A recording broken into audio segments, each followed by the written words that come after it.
Pradedam. www.google.lt Taip, pasaka apie Raudonkepuraitę. Labai gražią ir darbščią mergaitę. Oho, kokia ilga.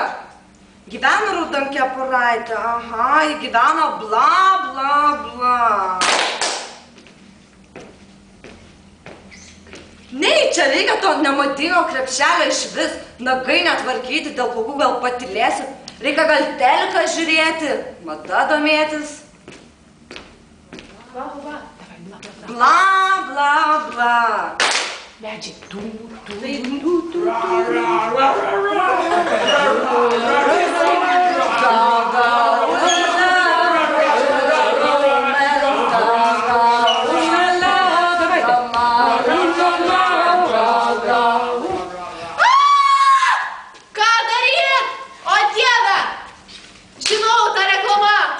Jūs užpuolę medžiai idiotai? Ką darote?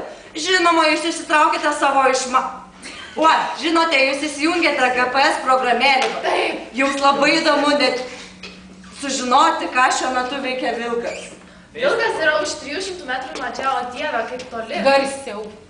Vilkas yra už 300 metrų nuo čia, o Dieve, kaip toli. Dieve, man kol aš jį surasiu. Taip. Nu, Laikas, kur jie visi?